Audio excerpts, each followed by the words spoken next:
Alors tout d'abord, un bref résumé de ce que nous avons vu jusqu'ici.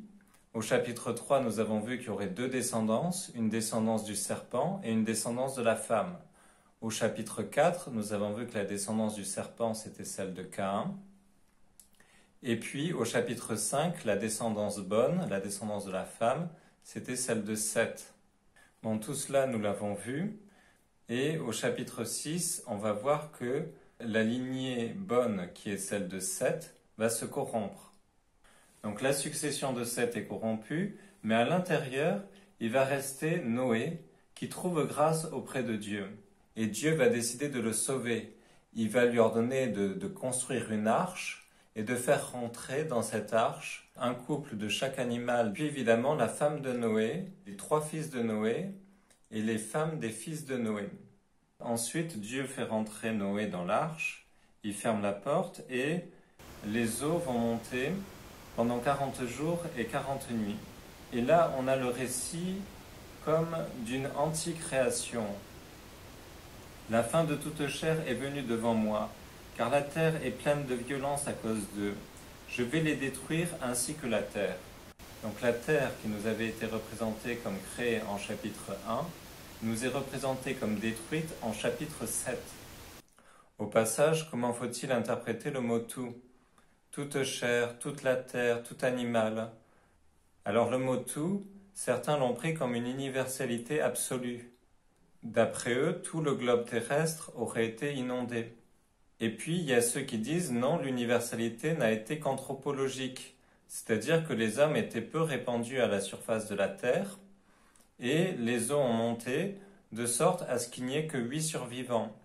Et puis enfin, il y a ceux qui disent non, le tout doit être compris comme un hébraïsme. Par exemple, dans l'Exode, vous avez que toute la poussière de la terre en Égypte a été changée en insectes.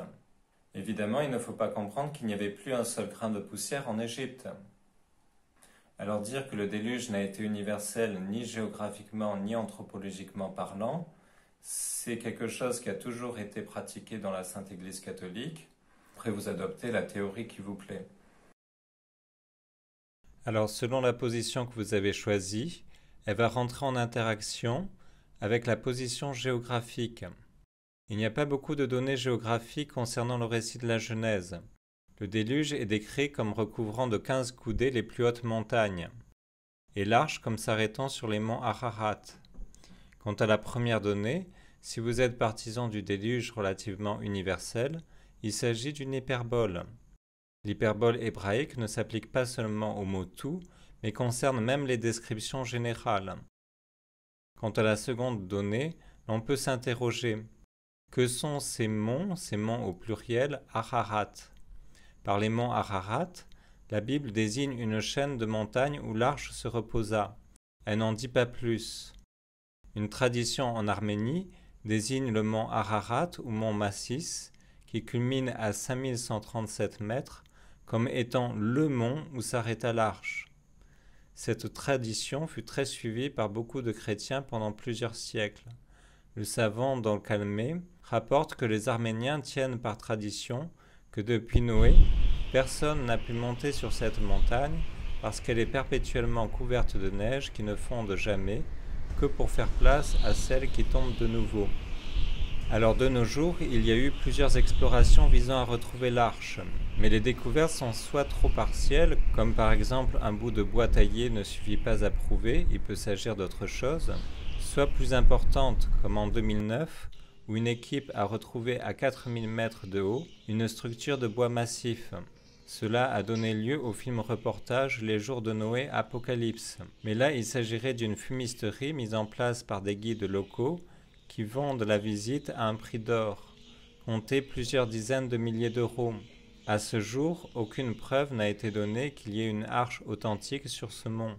Voilà, alors si vous adoptez ce mont de 5137 mètres au milieu d'un massif montagneux immense et élevé, comme mont où se posa l'arche, vous n'êtes par conséquent pas si loin de supposer l'universalité absolue du déluge. Peut-être en êtes-vous partisan.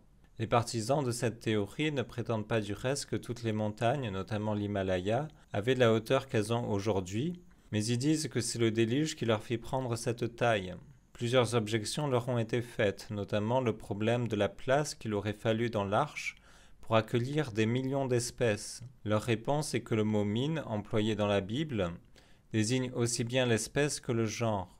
Puis il faut intervenir ce qu'ils appellent une microévolution, c'est-à-dire une évolution à l'intérieur du genre, sans apparition d'organes ou autres fonctions vitales, mais juste des variations quantitatives de poids et de taille. Cependant, une autre position géographique bien plus ancienne fut tenue cette fois, surtout par les chrétiens orientaux, mais pas que. Il s'agit des montagnes de Kardou au sud du lac de Van. La Bible Peshitta, qui est la traduction syriaque de la Bible, porte Kardou en place d'Ararat. D'autres pères de l'Église, saint Éphrem, saint Épiphane, portent eux aussi le même endroit. De même les Targums, qui étaient des traductions libres de la Bible. Saint Épiphane l'identifie avec le mont Loubar, dont il dit que l'on y vénère encore des reliques. Quant à Joseph Flavius, dans ses Antiquités judaïques, et Eusèbe, il porte Baris, qui d'après des spécialistes peut désigner la même chose. Eusèbe, rapportant Bérose, dit aussi Kardou, citant encore Jules l'Africain, sans oublier le Pentateuque samaritain, ainsi que le livre des Jubilés qui dit Loubar. Il s'agirait donc probablement du mont Djoudi, ayant une hauteur de 2089 mètres. Et tout cela en parfait accord avec la Bible qui dit Ararat ou Urartu, les voyelles étant instables dans les langues sémites et n'étant pas consignées dans l'hébreu. Saint Jérôme, avec la Vulgate, ne désavoue pas ce point de vue. Il traduit en effet par les montagnes d'Arménie. Une tradition locale est implantée sur les lieux du mont Djoudi, elle témoigne elle aussi.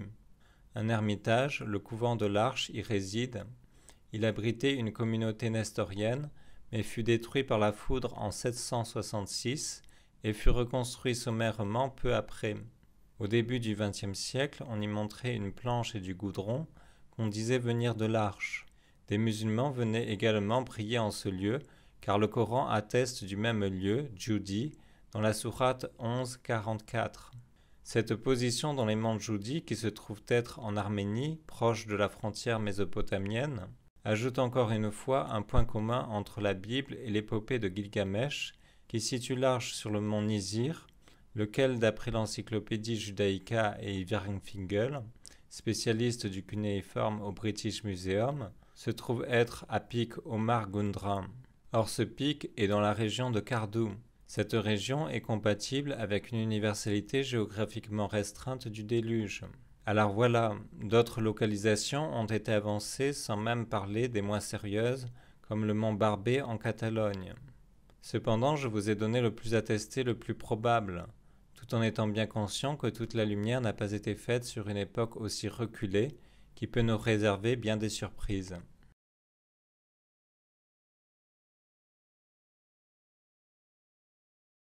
Et alors j'en profite pour un autre point intro, c'est comment et pourquoi on retrouve dans différentes civilisations le récit du déluge. Par exemple, chez les Indiens, chez les Chinois, chez tout un tas de peuples, on retrouve donc le récit du déluge. En Mésopotamie, on retrouve des récits du déluge qui sont extrêmement semblables, contre terme, au récit du déluge tel qu'il est en Genèse chapitre 6 à 9. Il y a le récit d'Atrahasis, par exemple, qui date du 18e avant Jésus-Christ. Et puis, l'épopée de Gilgamesh a aussi un récit du déluge. Alors, comment, pourquoi, etc. Là aussi, on pourrait en parler longtemps. Donc, il semblerait que Moïse se soit servi d'une source qui est pour source une source commune à ces tablettes. Alors, évidemment, l'auteur sacré, quand il écrit, est inspiré par le Saint-Esprit.